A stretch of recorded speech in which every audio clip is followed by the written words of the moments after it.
कभी आपके साथ ऐसा हुआ है कि आप कहना कुछ और चाहते थे, लेकिन गुस्से में आपके मुंह से कुछ और ही निकल गया? या एक जरूरी इंटरव्यू में सब कुछ जानते हुए भी घबराहट में आप एक शब्द नहीं बोल पाए? क्यों एक छोटी सी बहस सालों पुराने रिश्ते को पल भर में तोड़ देती है? क्यों एक बहुत होशियार और मेहनती इंसान अपने करियर में आगे नहीं बढ़ पाता, जबकि एक औसत इंसान सबसे अच्छे रिश्ते बनाकर तरक्की कर जाता है? इन सब सवालों का जवाब आपकी डिग्री, आपके ज्ञान या आपकी मेहनत में नहीं, बल्कि आपकी भावनाओं को समझने और संभालने की काबिलियत में छिपा है। इसे ही कहते हैं इमोशनल इंटेलिजेंस या भावनात्मक बुद्धिमत्ता। ये वो कला है जो हमें सिखाती है कि हमारी भावनाएं हमारी दुश्मन नहीं, बल्कि हमारी सबसे बड़ी दोस्त बन सकती हैं। आज हम उसी कला को सीखने का सफर शुरू करने वाले हैं। आज हम जिस शक्तिशाली विषय की गहराइयों में उतरेंगे वो है mastering your emotions, the power of emotional intelligence. ये विषय डेनियल गोलमैन जैसे मनोवैज्ञानिकों के काम पर आधारित है, जिन्होंने 1995 में अपनी किताब इमोशनल इंटेलिजेंस से दुनिया को यह बताया कि सफलता के लिए सिर्फ आईक्यू ही नहीं, बल्कि ईक्यू यानी इमोशनल कोशेंट भी जरूरी है। यह कोई भारी भरकम साइकोलॉजी की क्लास नहीं है। यह हर उस इंसान के लिए एक प्रैक्टिकल गाइड है जो अपनी जिंदगी को बेहतर बनाना चाहता है। यह उस स्टूडेंट के लिए है जो परीक्षा के तनाव से जूझ रहा है, उस प्रोफेशनल के लिए है जो ऑफिस की पॉलिटिक्स से परेशान है, उस माता पिता के लिए है जो अपने बच्चों को समझना चाहते हैं, और हर उस व्यक्ति के लिए है जो अपने रिश्तों को गहरा और मजबूत बनाना चाहता है। यह किताब हमें अपनी भावनाओं का गुलाम नहीं, बल्कि मास्टर बनना सिखाती है। तो इस ऑडियो बुक के अंत तक आप क्या सीखेंगे? मैं आपसे वादा करता हूं कि आप सिर्फ सुनेंगे नहीं, बल्कि महसूस करेंगे और अपनी जिंदगी में बदलाव लाने के लिए प्रेरित होंगे। इस सफर के अंत तक आप जानेंगे अपनी भावनाओं को पहचानना। आप सीखेंगे कि आपके अंदर जो चल रहा है, चाहे वो गुस्सा हो, डर हो या खुशी, उसे सही नाम कैसे दें। गुस्से और तनाव पर काबू पाना। आप उन तकनीकों को जानेंगे जिनसे आप मुश्किल हालातों में भी शांत और संयमित रह सकते हैं। दूसरों का दिल जीतना। आप सीखेंगे कि कैसे दूसरों की भावनाओं को समझकर आप उनसे गहरे और भरोसेमंद रिश्ते बना सकते हैं। अपनी भावनाओं को अपनी ताकत बनाना। आप जानेंगे कि कैसे अपनी इमोशनल एनर्जी को सही दिशा देकर आप अपने बड़े से बड़े लक्ष्यों को हासिल कर सकते हैं। तो चलिए अपने अंदर के इस छिपे हुए खजाने को खोजने के लिए तैयार हो जाइए। इमोशनल इंटेलिजेंस ईक्यू का आधार 5 स्तंभों पर टिका है। अगर हमने इन पांचों को समझ लिया तो समझ लीजिए कि हमने अपनी भावनाओं को साधने का मंत्र सीख लिया। चलिए एक एक करके इन्हें भारतीय कहानियों के साथ समझते हैं। पहला स्तंभ, आत्म जागरूकता, सेल्फ अवेयरनेस, खुद को पहचानना। आत्म जागरूकता इमोशनल इंटेलिजेंस की नींव है।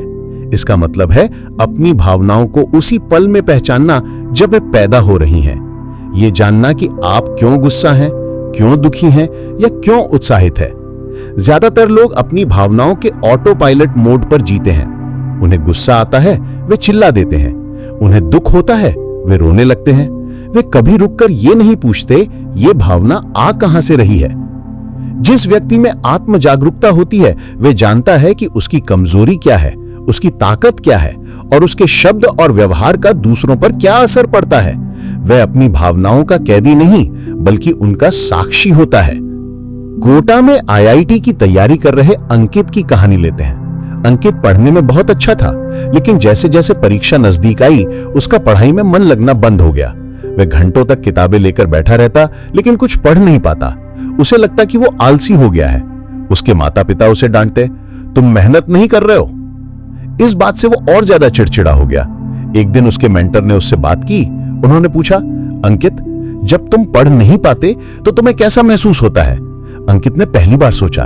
उसने कहा, मुझे डर लगता है, दिल तेजी से धड़कता है, हाथ ठंडे पड़ जाते हैं। ऐसा लगता है कि अगर मैं फेल हो गया तो सबकी उम्मीदें टूट जाएंगी। इस दिन अंकित को समझ आया कि वो आलसी नहीं है, वो घबराहट यानी एंजाइटी का शिकार है। ये उसकी आत्म जागरूकता का पहला पल था। जैसे ही उसने अपनी भावना को सही नाम दिया, उसका आधा बोझ हल्का हो गया। अब वो आलस से नहीं बल्कि अपनी घबराहट से लड़ रहा था और इसके लिए उसने सही मदद ली, जैसे मेडिटेशन और गहरी सांस लेने की तकनीकें। अपनी भावनाओं को पहचानना उन्हें नियंत्रित करने का पहला कदम है। जब भी आप किसी तीव्र भावना का अनुभव करें तो एक पल रुकें और खुद से पूछें, मैं इस समय ठीक ठीक क्या महसूस कर रहा हूं। अपनी भावना को एक नाम दें, यही आत्म जागरूकता की शुरुआत है। दूसरा स्तंभ, आत्मनियमन, सेल्फ रेगुलेशन, भावनाओं को संभालना। एक बार जब आप अपनी भावनाओं को पहचान लेते हैं तो अगला कदम उन्हें नियंत्रित करना और सही दिशा देना है। आत्मनियमन का मतलब भावनाओं को दबाना नहीं बल्कि उन्हें सही तरीके से व्यक्त करना है। इसका मतलब है कि आप अपनी भावनाओं के गुलाम बनकर तुरंत प्रतिक्रिया नहीं देते बल्कि सोच समझकर जवाब देते हैं। एक गुस्सैल बॉस पर चिल्लाना आसान है, लेकिन शांत रहकर अपनी बात रखना आत्मनियमन है।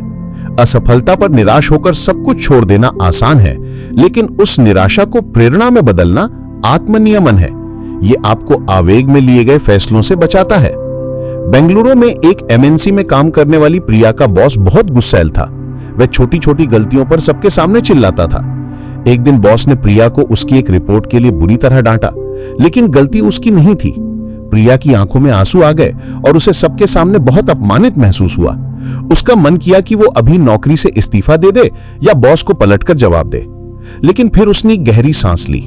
उसने कुछ नहीं कहा और अपनी सीट पर वापस आ गई। उसने तुरंत प्रतिक्रिया देने के बजाय रुकने का फैसला किया।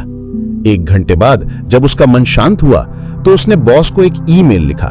उसने बहुत ही प्रोफेशनल ढंग से बताया कि रिपोर्ट में गलती कहां और किसकी वजह से हुई थी और भविष्य में ऐसा ना हो इसके लिए क्या कदम उठाए जा सकते हैं। अगले दिन उसके बॉस ने उसे केबिन में बुलाया और पहली बार उससे अपनी गलती के लिए माफी मांगी। प्रिया के शांत और सधे हुए जवाब ने स्थिति को बिगाड़ने के बजाय सुधार दिया। ये आत्मनियमन की ताकत थी। प्रतिक्रिया यानी रिएक्शन और जवाब यानी रिस्पॉन्स के बीच का अंतर ही आत्मनियमन है। प्रतिक्रिया आवेग में होती है जबकि जवाब सोच समझकर दिया जाता है।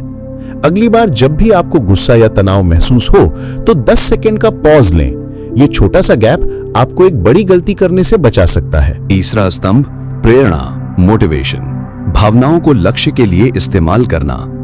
इमोशनली इंटेलिजेंट लोग अपनी भावनाओं को अपने लक्ष्यों को प्राप्त करने के लिए ईंधन के रूप में उपयोग करते हैं। वे सिर्फ पैसे, प्रसिद्धि या बाहरी दबाव के लिए काम नहीं करते, वे अपने अंदर से प्रेरित होते हैं। इसे आंतरिक प्रेरणा यानी इंट्रिंसिक मोटिवेशन कहते हैं।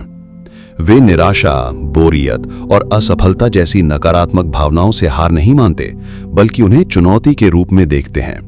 वे जानते हैं कि बड़ी सफलता के लिए धैर्य और लगन की जरूरत होती है और वे अपनी भावनात्मक ऊर्जा को उस दिशा में केंद्रित करते हैं। उनकी आशा और सकारात्मकता उन्हें कठिन समय में भी आगे बढ़ाती रहती है। हरियाणा के एक छोटे से गांव का कबड्डी खिलाड़ी संदीप राज्य स्तर पर फाइनल मैच में अपनी टीम की हार का कारण बना।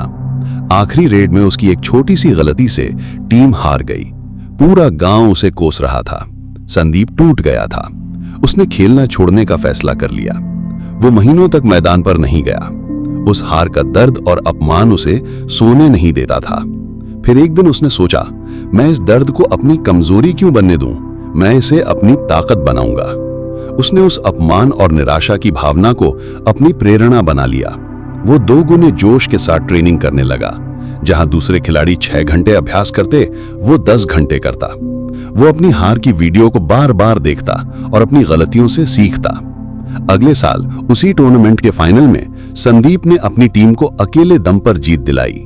उसने अपनी नकारात्मक भावनाओं को सकारात्मक ऊर्जा में बदल दिया था।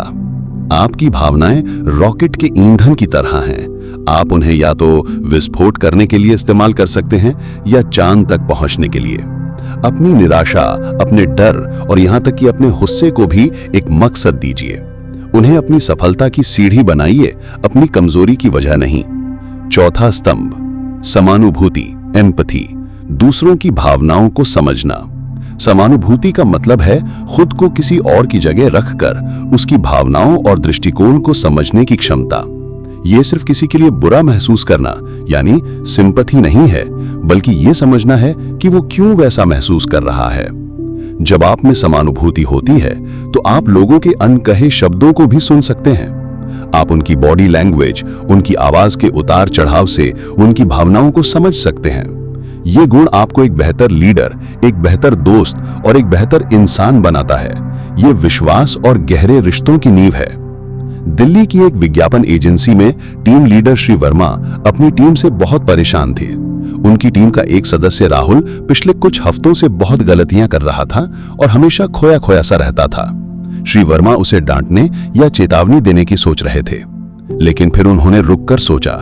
उन्होंने राहुल को अपने केबिन में बुलाया और गुस्से से नहीं बल्कि हमदर्दी से पूछा, राहुल, सब ठीक है?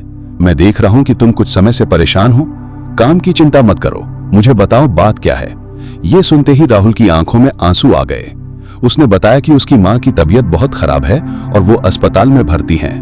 वो रात भर अस्पताल में रहता था और दिन में ऑफिस आता था। श्री वर्मा ने तुरंत उसे 1 हफ्ते की छुट्टी दी और कहा कि वो काम की चिंता बिल्कुल न करें, टीम सब संभाल लेगी। उस एक पल की समानुभूति ने राहुल के दिल में श्री वर्मा के लिए सम्मान और वफादारी भर दी। जब वो वापस आया तो उसने दोगुनी मेहनत से काम किया और टीम का सबसे अच्छा परफॉर्मर बन गया। हर इंसान अपनी एक जंग लड़ रहा है जिसके बारे में आपको कुछ नहीं पता। किसी को जज करने से पहले उसे समझने की कोशिश करें, सुनने की कला सीखें, सिर्फ शब्दों को नहीं बल्कि उनके पीछे छिपी भावनाओं को भी। एक छोटा सा सवाल, क्या तुम ठीक हो, टूटे हुए दिलों को जोड़ सकता है। 5वां स्तंभ, सामाजिक स्किल्स, रिश्तों को संभालना। सामाजिक स्किल्स इन सभी क्षमताओं का मेल है। ये दूसरों के साथ अपने संबंधों को प्रभावी ढंग से प्रबंधित करने की कला है। इसमें स्पष्ट रूप से संवाद करना, दूसरों को प्रेरित करना, कॉन्फ्लिक्ट्स को हल करना और एक टीम के रूप में काम करना शामिल है। जिन लोगों का EQ उच्च होता है वे जानते हैं कि कब बोलना है, कब चुप रहना है, कैसे अपनी बात मनवानी है और कैसे दूसरों को अच्छा महसूस कराना है। वे नेटवर्किंग और संबंध बनाने में माहिर होते हैं।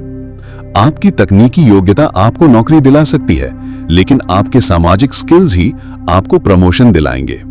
कल्पना कीजिए कि एक कंपनी में 2 मैनेजर हैं, करण और मोहित। करण तकनीकी रूप से बहुत प्रतिभाशाली है, लेकिन वो किसी से ज्यादा बात नहीं करता और हमेशा अकेला काम करता है। वहीं मोहित का तकनीकी ज्ञान औसत है, लेकिन वो अपनी टीम के हर सदस्य से जुड़ा हुआ है। वो उनके सुख दुख में शामिल होता है, उनकी मदद करता है और उन्हें प्रेरित करता है। जब प्रमोशन की बारी आती है तो कंपनी मोहित को चुनती है। क्यों? क्योंकि एक लीडर का काम सिर्फ काम करना नहीं बल्कि लोगों से काम करवाना और उन्हें साथ लेकर चलना होता है। मोहित के बेहतर सामाजिक स्किल्स ने उसे एक बेहतर लीडर बनाया। आपकी सफलता इस बात पर बहुत हद तक निर्भर करती है कि आप लोगों के साथ कितने अच्छे से घुल मिल पाते हैं। अच्छे रिश्ते बनाना एक कला है और ये सीखी जा सकती है। दूसरों में सच्ची दिलचस्पी लें, उनकी तारीफ करें और एक अच्छे टीम प्लेयर बन। सिद्धांतों को जानना एक बात है और उन्हें लागू करना दूसरी। तो सवाल यह है कि हम अपनी इमोशनल इंटेलिजेंस को बढ़ा कैसे सकते हैं। चलिए 4 प्रैक्टिकल स्टेप्स के एक फ्रेमवर्क को समझते हैं जिसे आप आज से ही अपनी जिंदगी में अपना सकते हैं। स्टेप 1, रुके और नाम दें।